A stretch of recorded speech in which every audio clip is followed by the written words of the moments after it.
हरे कृष्णा। कभी कभी संसार में एक शक्ति जन्म लेती है जो खुद को भगवान समझ बैठती है, और कभी कोई बालक जन्म लेता है जो संसार को याद दिलाता है कि असली भगवान कौन है। आज हम सुनेंगे उस अधर्मी राजा की कथा जो अपनी शक्ति पर इतना घमंड कर बैठा कि उसने अपनी ही बहन के बच्चों को मौत के हवाले कर दिया। पर वही राजा एक बालक के चरणों में हार गया। यह है कंस वध की पवित्र कथा। सबसे पहले हम सुनेंगे मथुरा का राजा का अभिमान। मथुरा नगरी एक पवित्र नगरी है जहां हर सुबह जमुना की लहरें सूर्य से मिलने को उत्सुक रहती थी। वही राजमहल में जन्म हुआ उग्रसेन के पुत्र कंस का। कंस अत्यंत बलशाली, पराक्रमी और बुद्धिमान था। उसकी शक्ति इतनी थी कि कोई भी शत्रु उसका सामना करने से पहले हार मान लेता था। लोग कहते थे कंस देवताओं को भी परास्त कर सकता था। पर शक्ति जब विनम्रता से अलग हो जाए तो वह वरदान नहीं, विनाश का कारण बन जाती है। कंस ने धीरे धीरे अपने पिता को बंदी बना लिया और स्वयं को मथुरा का सम्राट घोषित कर दिया। फिर एक दिन मथुरा में बड़ा उत्सव था। राजकुमारी देवकी के साथ वासुदेव का विवाह हो रहा था। सारी नगरी सजाई हुई थी। सुगंधित फूल, दीप की रोशनी और नगाड़ों की गूंज। कंस अपनी बहन से अत्यंत प्रेम करता था। वह स्वयं रथ का हक कर देवकी को ससुराल विदा करने निकला। पर जैसे ही रथ महल से निकला, आकाश में एक देवी स्वर गूंज उठा और कहने लगी, कंस, जिस बहन को तू प्रेम से विदा कर रहा है उसी के गर्भ से जन्मा 8वां पुत्र तेरे मृत्यु का कारण बनेगा। यह सुनते ही कंस के चेहरे का रंग उड़ सा गया। उसके हाथ कांप उठे, आंखें लाल हो गई। उसने तलवार खींची और देवकी के बाल पकड़ लिए। पूरा मथुरा भय से थरथरा रहा था। तब वासुदेव ने अपने दोनों हाथ जोड़कर बोले, राजन, वह तेरी बहन है।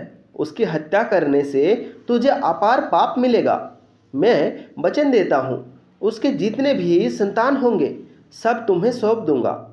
कंस रुक गया, कुछ पल सोचा और कहने लगा, ठीक है वासुदेव, मैं तुम्हारे वचन पर विश्वास करता हूँ। फिर उसने दोनों को कारागार में डाल दिया। वक्त बीता, देवकी ने एक एक करके 6 पुत्रों को जन्म दिया। हर बार वासुदेव ने नवजात बालक को कंस के पास ले जाकर कहा, राजन, ये देवकी का पुत्र है। और हर बार कंस ने निर्दयता से उस शिशु को मार डाला। मथुरा के आकाश में हर बार वो चीख गूंजती रही जैसे धर्म करुणा की पुकार कर रहा हो। लेकिन कंस रुकता नहीं। हर बार वो वासुदेव और देवकी के पुत्र को मार देता। इसी तरह एक एक करके वासुदेव के 6 पुत्रों को मार दिया। और जब बात आई 7वें पुत्र की, 7वें गर्भ में श्री हरि लीला हुई। देवकी का गर्भ रहस्यमय रूप से रोहिणी के गर्भ में चला गया। जहाँ बलराम का जन्म हुआ, कंस सोचता रहा कि गर्भ नष्ट हो गया, पर वास्तव में भगवान की योजना चल रही थी। और फिर आया वो पावन समय जब आषाढ़ कृष्ण पक्ष के अष्टमी की मध्यरात्रि का समय था। कारागार में भयंकर गर्जन हुआ, बिजलियां कड़की, चमक रही थी। और उसी क्षण श्री हरि विष्णु स्वयं प्रकट हुए। 4 भुजाओं में शंख, चक्र, गदा और पद्म धारण किए बोले, माता देवकी, पिता वासुदेव, मैं तुम्हारे वचनों को निभाने आया हूँ। अब मुझे गोकुल पहुँचाओ, जहाँ मैं यशोदा और नंद के पुत्र के रूप में पलूंगा।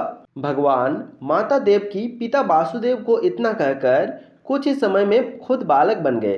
कारागार के ताले अपने आप खुलने लगे। सैनिक गहरी नींद में सो गए और द्वार के बंधन मिट गए। वासुदेव ने शिशु को एक टोकरी में रखा और यमुना के जल में उतर पड़े। यमुना की लहरें सिर झुकाकर रास्ता देने लगी। गोकुल पहुंचे, जहां यशोदा ने एक कन्या को जन्म दिया था। अब दोनों शिशुओं की अदला बदली हुई और वासुदेव ने उस कन्या को लेकर वापस कारागार लौट आया। सुबह जब कंस को यह खबर मिली कि देवकी ने अपना 8वां बालक का जन्म दे दिया है, तब उसने उस कन्या को पकड़कर अपने साथ ले गया। पर वह कन्या आकाश में उड़ गई और बोली, अरे मूर्ख कंस, तुझे मारने वाला जन्म ले चुका है गोकुल में। कंस पागल हो उठा। उसने अपने राक्षसों को आज्ञा दी कि सारे नवजात बालकों का वध कर दो। सबसे पहले उसने पूतना नामक राक्षसी को भेजा गया, जो अमृत बनकर विष पिलाने आई थी। पर वही पूतना श्री हरि कृष्ण के स्पर्श से मोक्ष को प्राप्त हुई। फिर आए तृणाव्रत, अघासुर, बकासुर। हर बार कृष्ण ने अधर्म का अंत किया। अब कंस के लिए चैन की रातें समाप्त हो गई थी।